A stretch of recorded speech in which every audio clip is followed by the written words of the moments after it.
Hi everyone, my name is Bella Olson, and today I'll be analyzing the Black Mirror episode Nosedive from Season 3, Episode 1, and I'll be analyzing it through the lens of social construction of technology, or SCOT. What is SCOT? Well, the definition would state that technology is socially constructed, not neutral. The social construction of technology focuses on three main ideas. The first is relevant social groups, which means that different groups of people influence how a technology is used and what it means.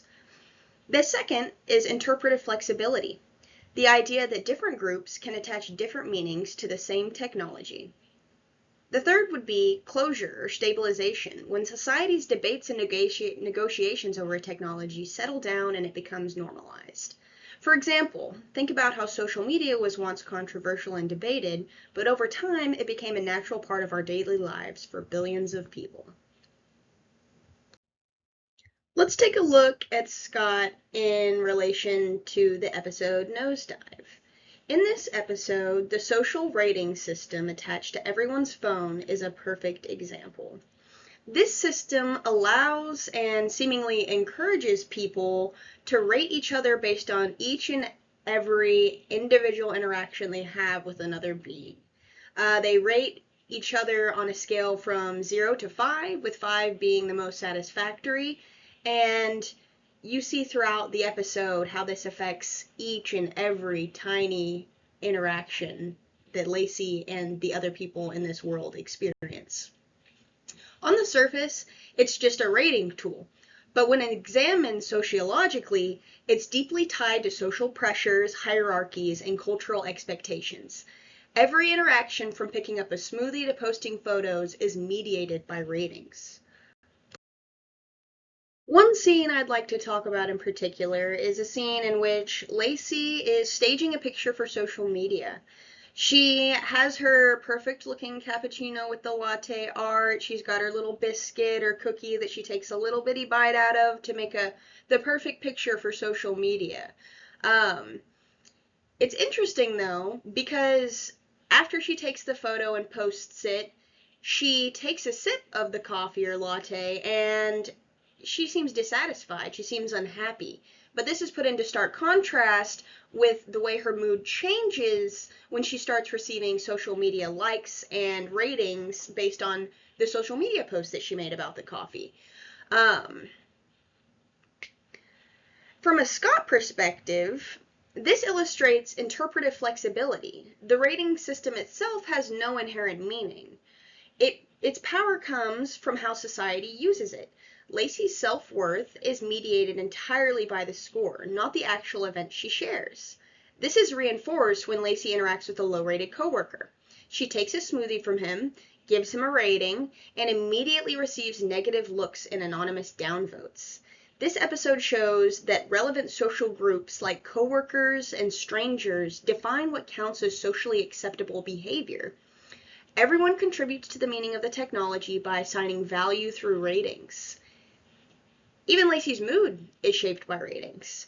When she posts a photo of her rag doll, Mr. Rags, that she made with her childhood best friend, that same childhood best friend, who is now high rated, gives her a positive score, and that gives Lacey validation.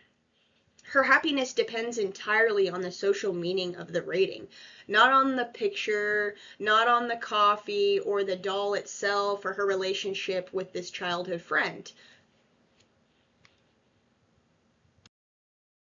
Next is Lacey's journey to Naomi's, or Nene, her childhood best friend's, wedding, which highlights how technology enforces social hierarchies. The reason Nene seems to invite Lacey is because she posted about Mr. Rags on social media, which was a rag doll that they made together when they were children. Lacey's social media rating advisor informs her that she needs a boost in order to move into the apartment she wants, and this wedding seems to be like the perfect way to get it. Right at the beginning of Lacey's journey to the wedding, though, she spills coffee on a stranger and gets a negative rating.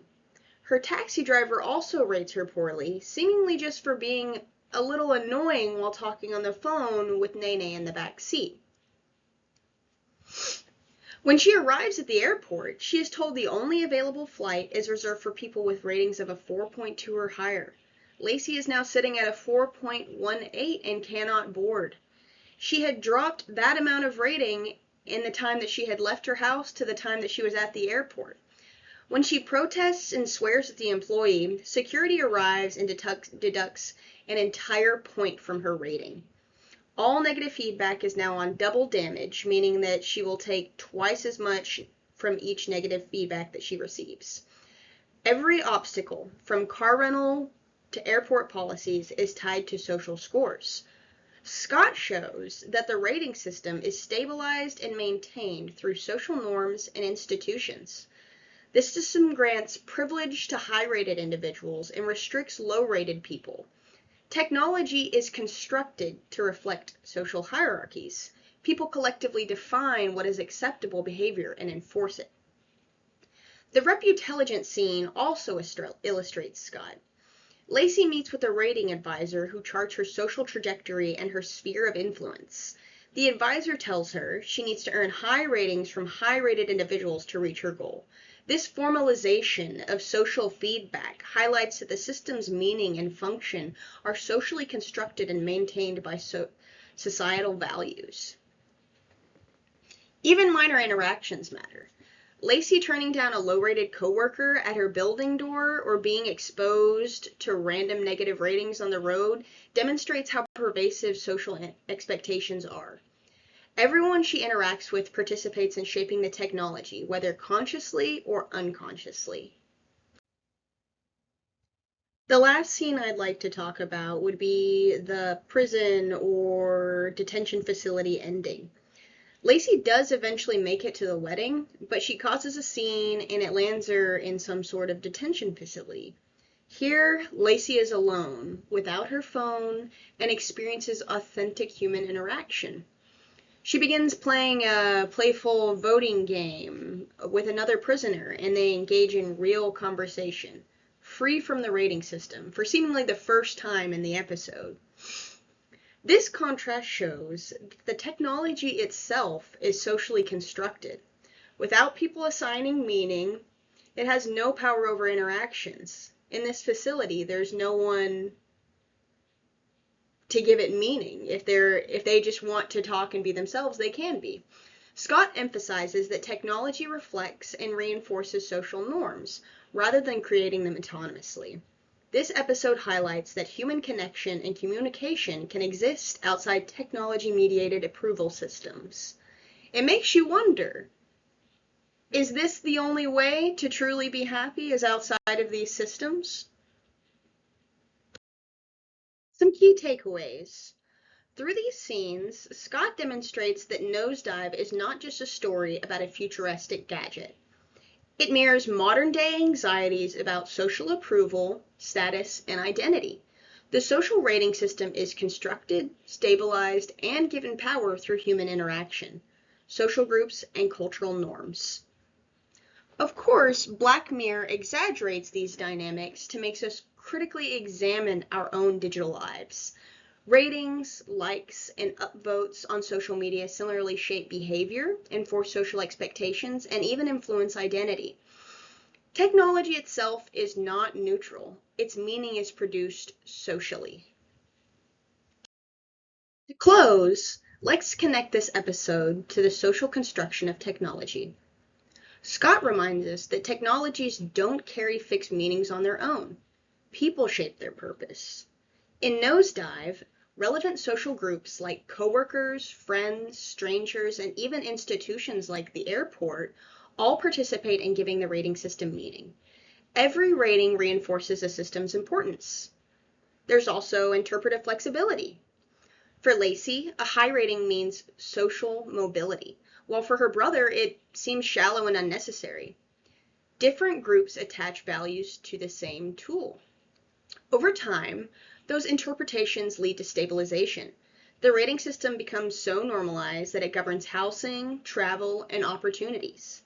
People stop questioning it. It feels natural, almost inevitable.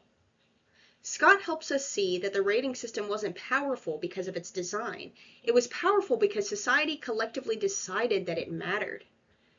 Now think about it today. Social media likes, reputation apps, even employee ratings all reflect similar dynamics. Do we give technology its power, or could we choose to use it differently? What would stabilization look like in our world if we continue to tie worth to numbers? Thank you so much for listening. Have a great day.